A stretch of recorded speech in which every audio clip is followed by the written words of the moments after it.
Afternoon, everybody. What a beautiful day in the Miami Valley. I think I'm going to take my mask off. We're far enough apart. I know that we do press conferences every Tuesday and Thursday, and you may wonder why I'm doing press conferences today. But I decided to spend today primarily in the western side of the state of Ohio because of the great spread of the virus that we have been seeing in this part of the state. I started this morning and went from home over to Youngstown. They have 3 counties that are clustered that are red over there, and 2 of those counties just went red, so I wanted to talk to the citizens of the Mahoning Valley. But then I spent the rest of the day on the western side, Toledo, Lima, and here. As we look at our top cases, you list them by the highest incidence of COVID. Of the top 12, 10 are in the western side of the state. If you look and look at a map of the western side of the state and go straight down from Williams County, straight down all the way to the Ohio River, double counties, you will see that 12 of those 18 counties are either high incidence and or red. So we have a statewide problem, but we also very, very much have a western Ohio problem. And it's a Miami Valley problem, it's in the Maumee River area, etc. Today, unfortunately, if we look at it from a statewide point of view, we broke all records, and these are not the records we want. Today we had 1,840 cases, new cases. That is the largest amount, my staff tells me, that we've had since the beginning of the virus. Our positivity numbers that were going down as low as 2.4, I think one night, 2.5. Those positivity numbers, these are statewide numbers, are now up on a daily rate of 3.8 the last day, and the 7-day rolling average is 3.4. So that is clearly going in the wrong direction. Certainly our hospitals are not full. I don't want to in any way tell anyone that, but the number of people being admitted to the hospitals for COVID is in fact going up. I want to talk for a moment about, why we are seeing what we're seeing in the western part of Ohio and throughout the state. But I want to focus on the western side. I talk every Monday morning, 7:15. I talk to all the health directors in the state of Ohio, so I get a feel from them of what they are seeing. And there's no one reason that we're seeing the spread. There's a lot of reasons, but the best way to summarize it, I think, is that people are simply not being cautious. They're going about the family life and meeting with people, and so we're not seeing masks being worn, we're not seeing the social spread, and we're seeing large groups of people come together. And I don't know about you, but I think that's human nature. I know that when I'm around friends, when I'm around family, I let my guard down. That's what we naturally do. That's what we should do. But this COVID period in our history is just different, and it's looking to spread. And we have to assume that people that we're coming in contact, because many times people do not have symptoms, we have to assume that many times those people have the virus. So I just want to make a plea today. I'm going to go through these numbers in a moment.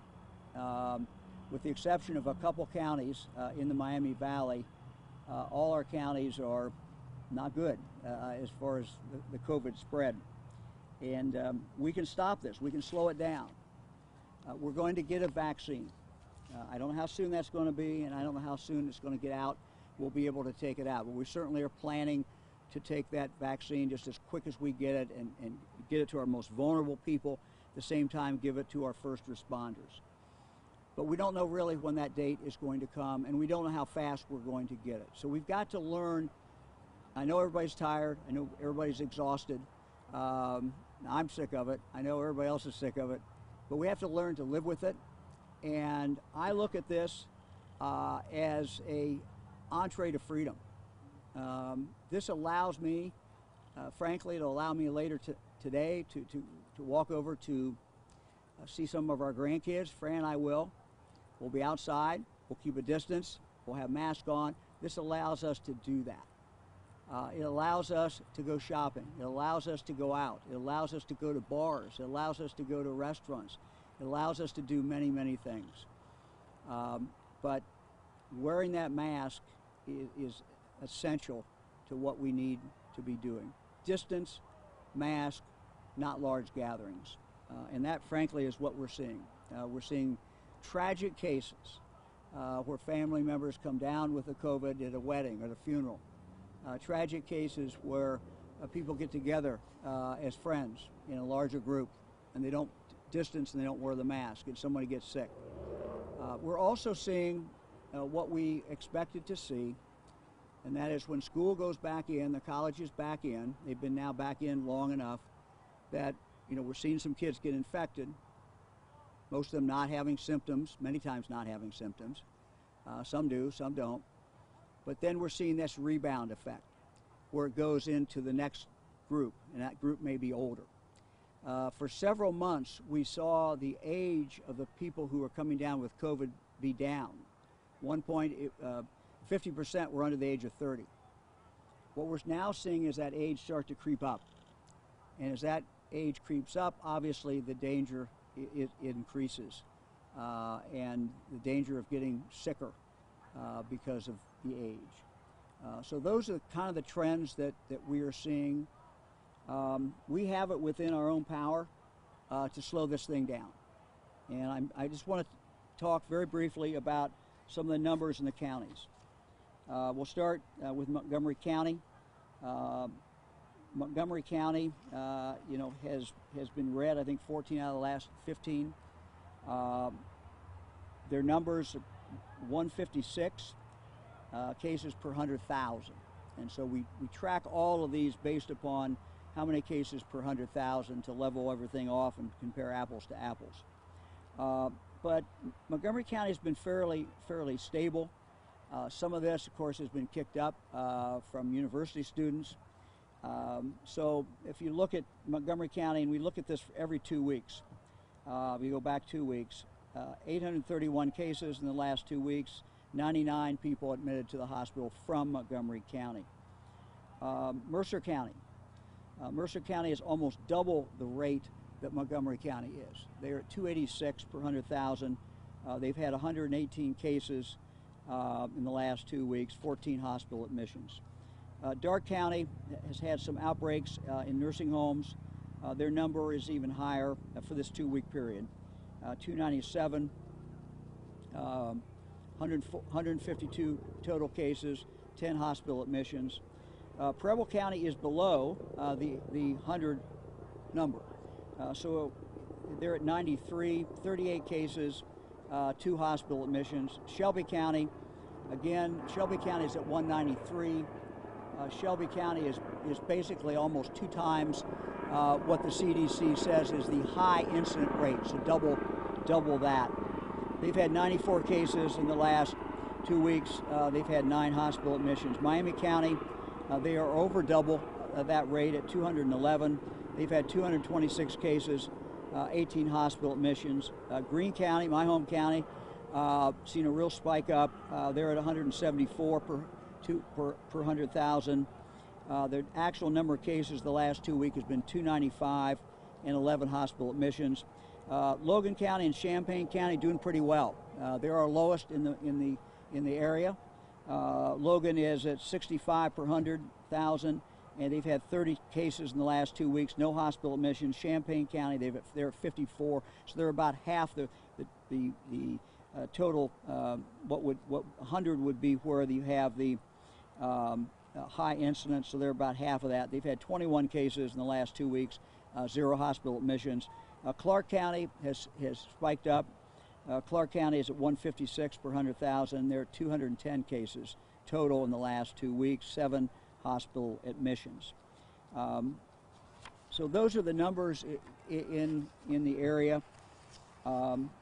We can't get rid of the virus until we get the vaccine, but we can slow this thing down. And so, you know, when I see these numbers and I see what's going on in our part of the state, quite candidly, I'm very, very, very concerned about it. We're to the point in this epidemic when it really is up to all of us what we do in our own personal lives. I truly believe that we can live with this pandemic for a while, we can live with this virus for a while, and that we can do virtually everything we want to do. I know some businesses are still hurting. I know some people are unemployed, and I do not minimize that. But we can continue to try to improve our economy, get more people back to work. But the only way we can do that, is to keep the virus down. We have to keep this virus down. And so it has reached a point where I was very alarmed, very concerned. My obligation, I believe, to the people of the state of Ohio is to share the data, share the information, tell you what we're seeing in each county. If we want to keep our kids in school, if we want to keep them in school, if we want to keep them playing sports, if we want to keep people working, if we want to be able to go out to bars and restaurants and be able to go out shopping or whatever we normally do in our life, if you want to go see your grandkids, we can do all these things. But we can't do it if this thing spikes back up. And we're seeing all the signs that that's where it is headed. When you watch TV at night, you're going to see the hot spots. We have avoided that so far. We've had great tragedies. We've had thousands of people die. We've had people who have had tough time recovering. But we've avoided the overflow of the hospitals. We've avoided in Ohio what we've seen in many other states.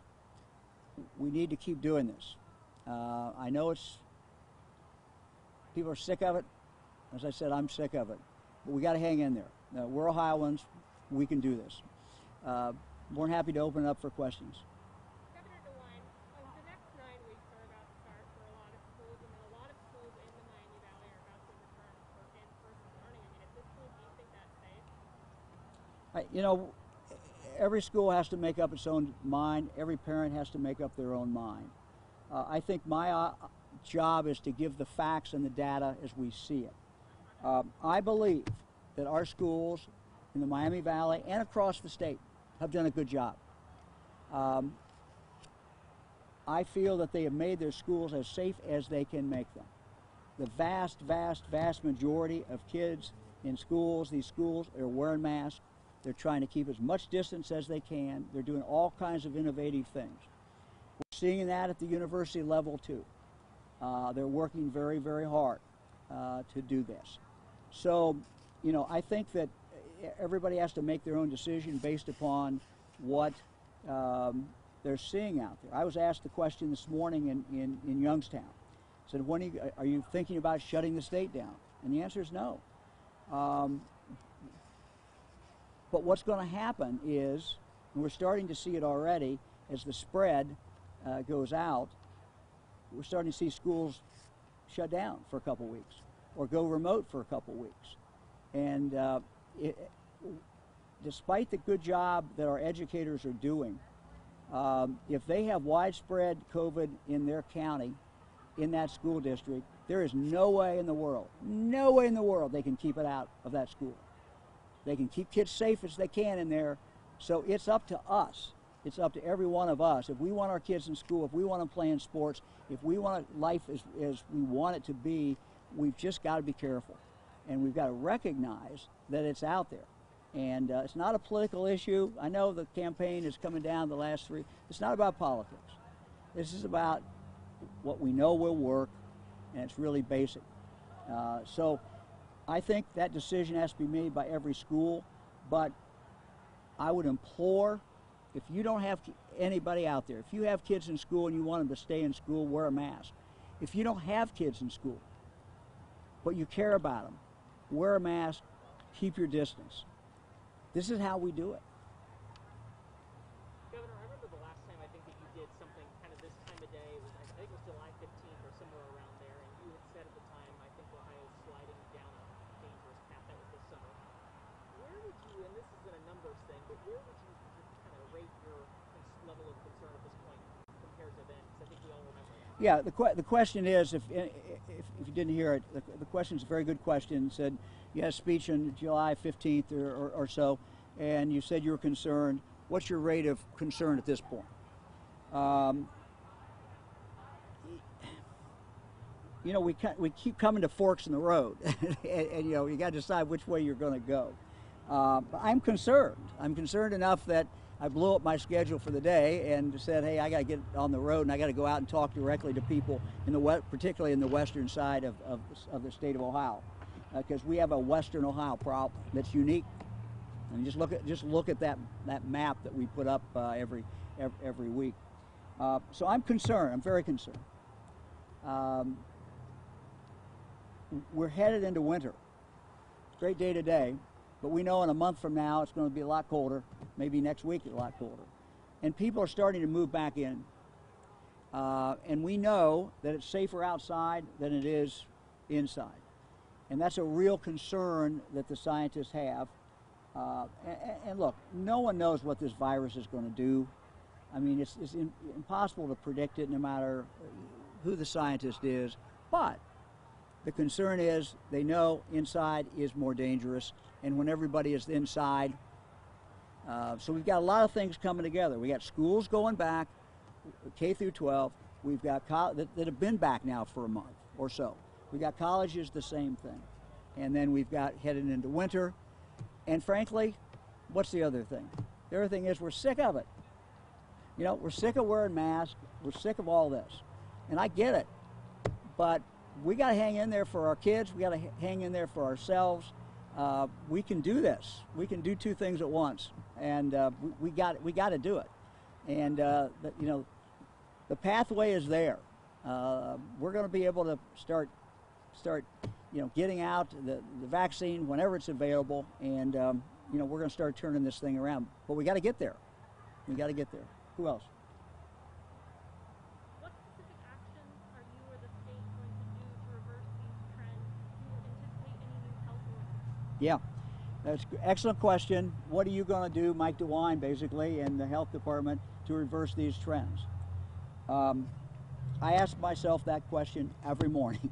I ask myself that all day. I'm going to spend a good part of the weekend on the phone with the best experts that I can find. But I will tell you, you know, we don't want to shut the state down again. We know we have mental health problems when that happens. We have economic problems. We have all kinds, and we have people then who don't get their medical care many times. So all kinds of things happen if you shut it down. So I don't think that's a viable option. You know, we maybe do some things to tweak this. But when I analyze this, it's not one thing that pops up. You know, if it was all restaurants, we'd say, well, close the restaurants. If it was all bars, we'd say, close the bars. But that's not what, you know, it may be part of the problem, but it's everything. And really, when you boil it down, and I've looked at the data, and I've listened to our health directors, and time after time, it comes down to people just not being cautious. And they're doing social activities, and they got 300 people at a wedding, and very few are wearing masks. Now, Fran and I, tragically, have not been to any weddings this last few weeks. We've been to two or three funerals. 3 funerals go back a few weeks before that. Every one was socially distanced. Every one, people paid their respects to the family. They had a mask on. Several of them were actually outside. One was inside. But we can do these things. I mean, we can do all of these things. You know, a wedding.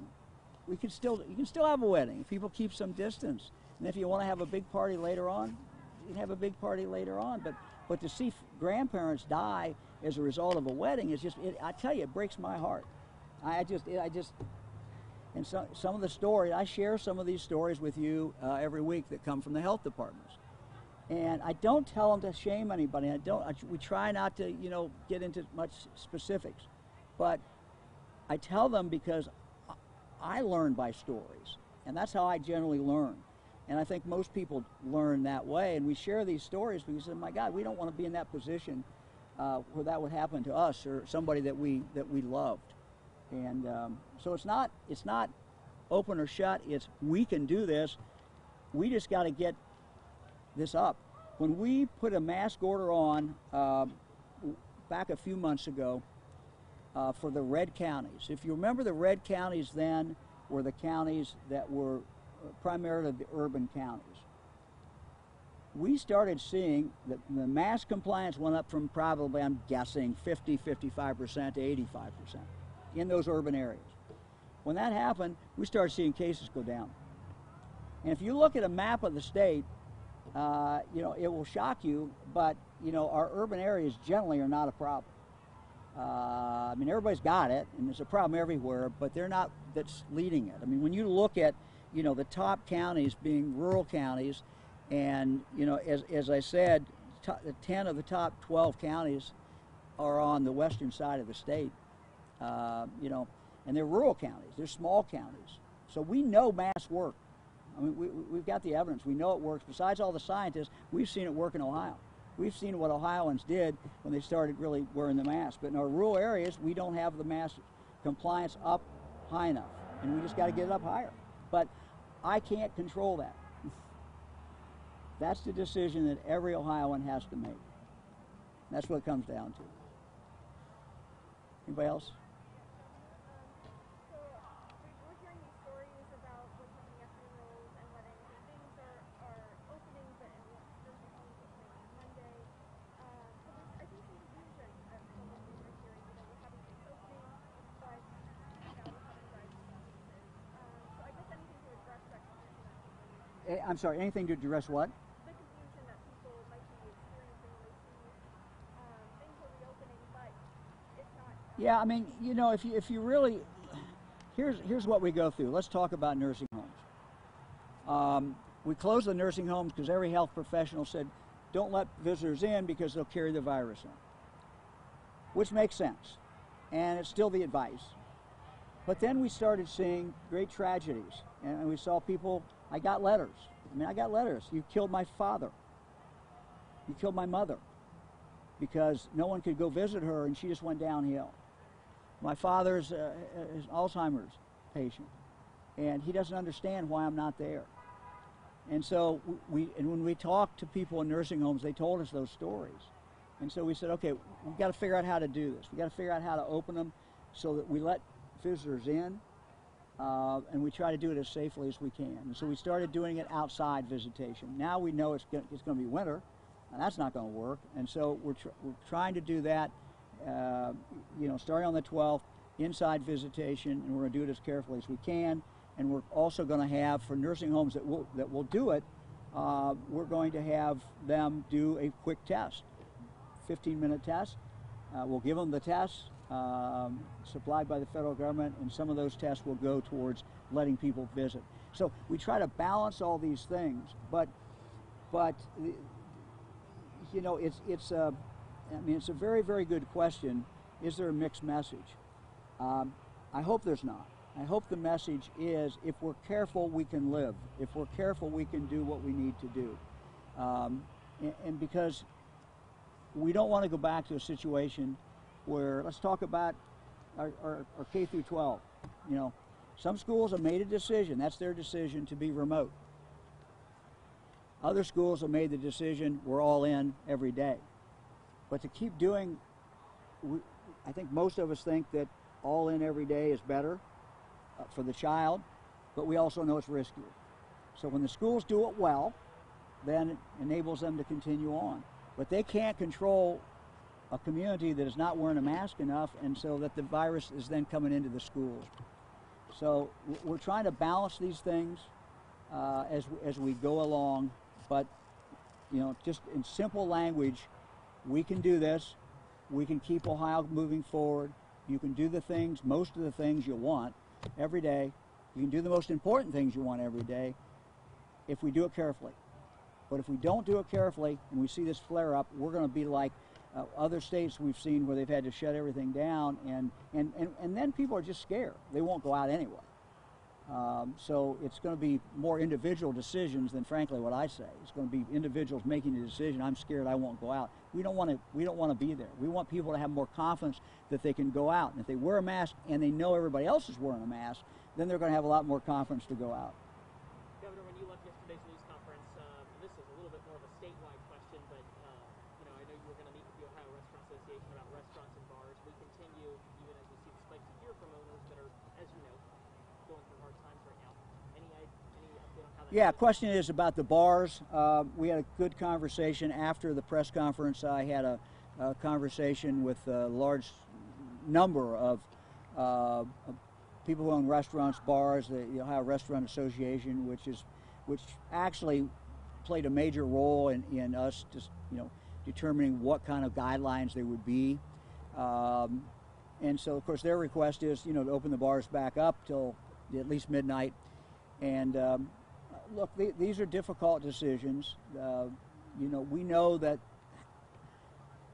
between 10 and 12 bars are losing that revenue from alcohol, but we also know one thing that I might not have figured out is there are people who do want to come in and eat late, but they also want a bottle of wine or they want a beer or something with their meal. And so that last basic group of people that come in for dinner, the restaurants are telling us they're not coming in. Some restaurants also said this really crowds more people in. Maybe most of the same people are coming in, but they're now crowded into a different period of time. So we're looking at this, trying to balance it, and the truth is that, as I said, where we're seeing the most spread is not in businesses. There can be spread, certainly. There can be spreads in bars. There can be spread in restaurants. But we're seeing most of this in just people letting their guard down. And one of the arguments that the restaurant people made and the bar people made was, look, we're responsible when they're in our bar, and we can keep them apart. We can keep them doing what they need to be doing. When they leave at 10 o'clock or at 9:30 because they can't buy another beer or whatever they want, we don't know what they're doing. So, anybody else? And last, to the person, we're going into the weekend here, to the person that says, hey, football on Sunday, I'm going to have some of my friends over, let's watch some football.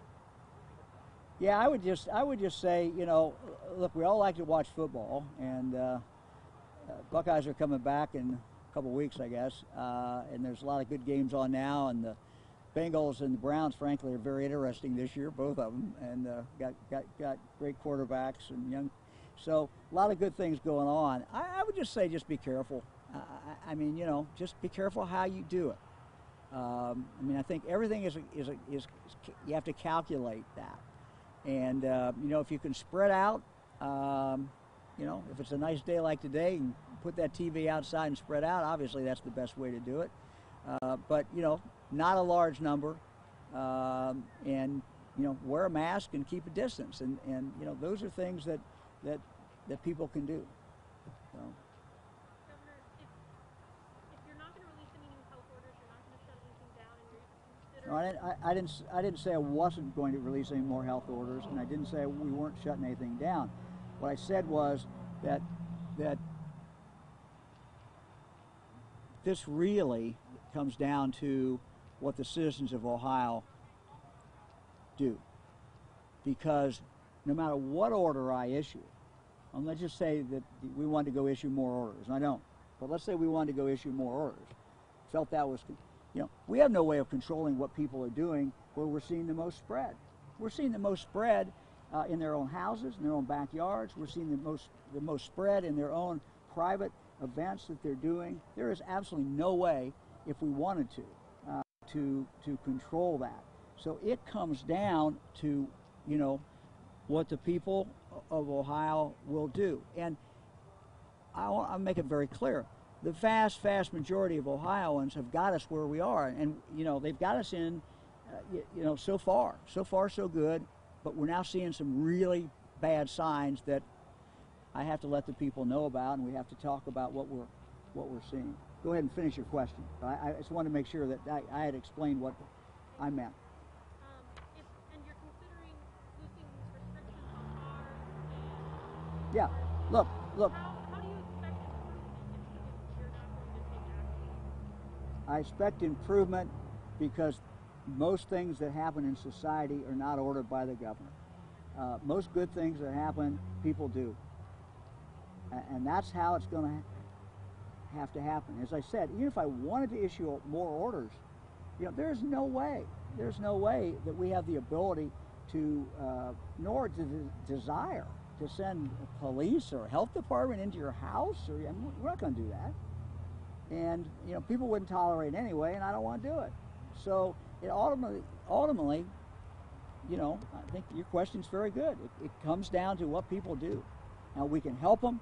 We can give them the facts. We can get the testing. We now have got the shipment in. By the way, the first shipment from the White House, 228,000 of the tests. We're about ready to make the final decision where these are going. At least the first decision about where they're going. We'll continue to deploy them. So there are a lot of things that I can do as governor. But what people do in their own lives, they have to do that. They have to make those decisions, and they have to make what they think is rational decisions. My job is to try to, along with the health people, give them the best information that we can about what's going on in their county. That's what we've been trying to do today. All right. Thank you all very much.